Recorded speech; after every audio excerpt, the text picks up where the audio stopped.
Have you ever handed over your money to a con artist only to realize later that you got scammed? I have, but I won't disclose the details. It can happen to anyone. If your highest ambition is buying something from a TV shop, or investing in dubious pyramid schemes to get rich quickly, trust me, it's not that serious.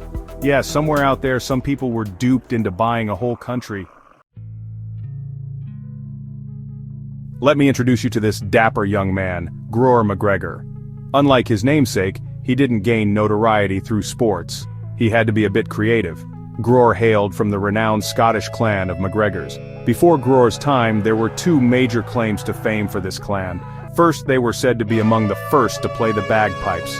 Ooh, now we know who to blame. And second, Robert Roy McGregor was considered a national hero in Scotland. It seems Greor aspired to be the greatest of them all. Thus, at one point of his life, he became a prince without even being related to any royal family.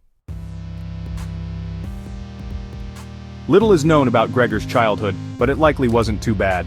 He was a great-great-nephew of Rob. His grandfather distinguished himself in the military, and despite the early demise of little Greor's father, his family was quite respectable.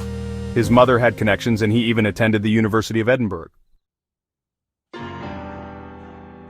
Greor joined the army at just 16, the youngest age possible. To make his life easier, his family even purchased him a military ring, probably for about £450. He traveled far and wide and experienced many things, but it wasn't enough. So he resolved to change his life for the better once and for all.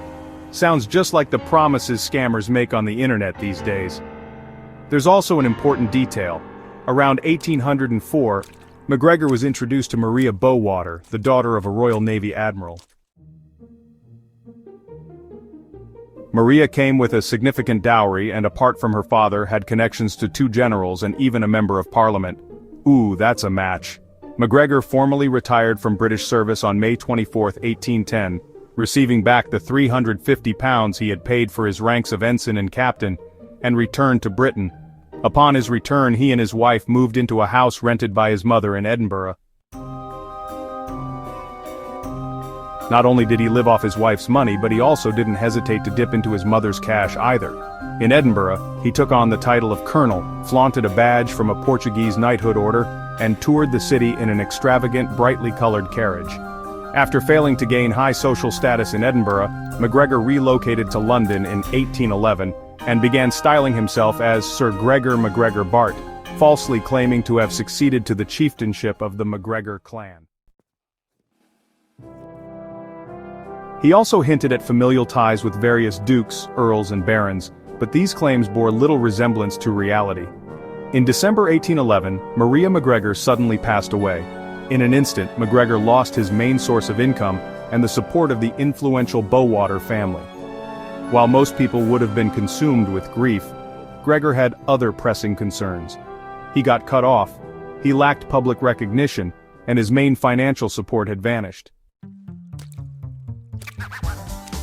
His options for moving forward were extremely limited. First, announce his engagement to another heiress, but could he realistically do that? It was too soon and it could have caused an embarrassing public outcry from Maria's relatives. Second, return home to farm the McGregor lands in Scotland. But that's akin to a girl heading to LA for auditions, failing miserably, spending all her savings, and then taking a 30-some-hour bus ride back to her hometown in Oklahoma. Now, I have nothing against Oklahoma, but you get the drift. Going back to the moors would have been unbearably dull for Greor. As for a job, well, his experience lay only in the army. But remember how he left? To put it simply, returning to military life would have felt too awkward. However, something else stirred McGregor's imagination, and that was Latin America. During a recent visit, the Venezuelan general, Francisco de Miranda, had garnered much attention in London society, and McGregor might have even met him. Observing how London's elite treated Miranda, McGregor must have thought that embarking on exotic adventures in the New World could earn him similar fame upon his return. He sold the small Scottish estate he had inherited and set sail for South America. In April 1812, he disembarked in Venezuela. He attempted several initiatives there, but the one that made him infamous rather than famous was the Poyais scheme. In his desperation to avoid work, he literally invented a country trying to sell it off to support himself for the rest of his life. Now I'm nearly certain Greor possessed extraordinary networking skills and charm. Otherwise, I can't explain how on April 29, 1820, King George Frederick Augustus granted McGregor an astounding land grant of 8 million acres, larger than Wales, in exchange for some rum and jewelry.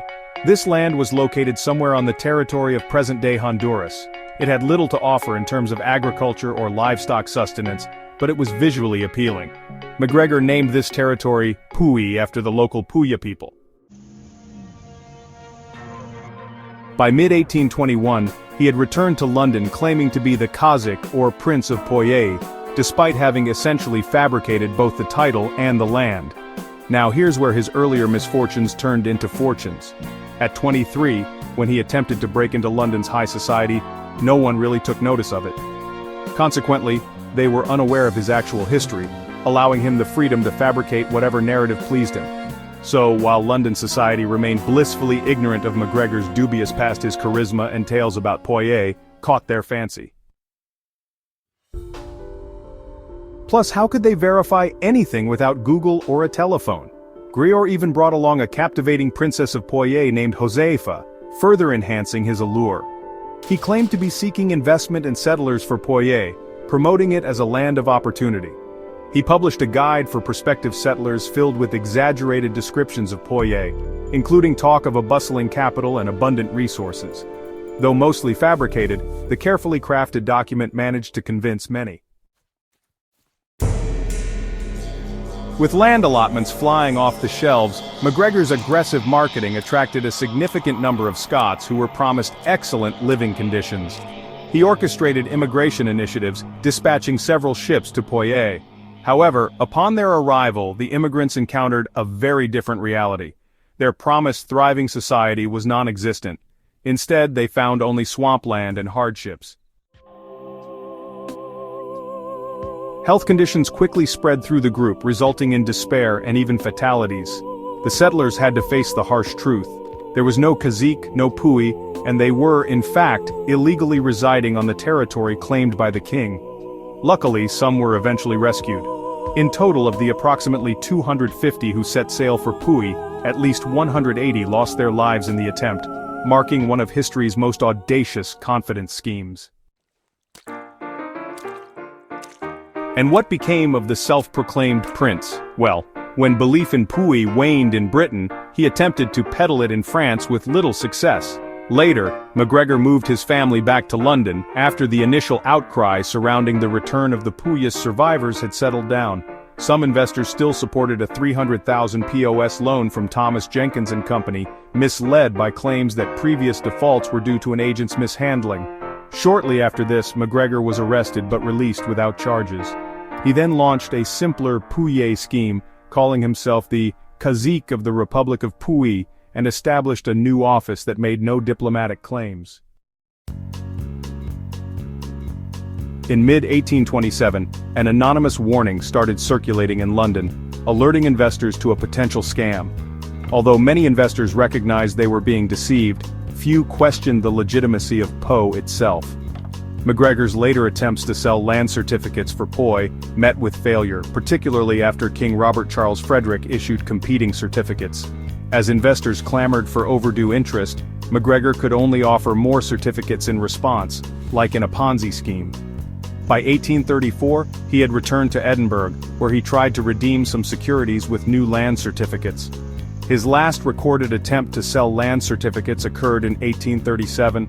Joseph McGregor passed away on May 4, 1838 in Burgmere Head near Edinburgh.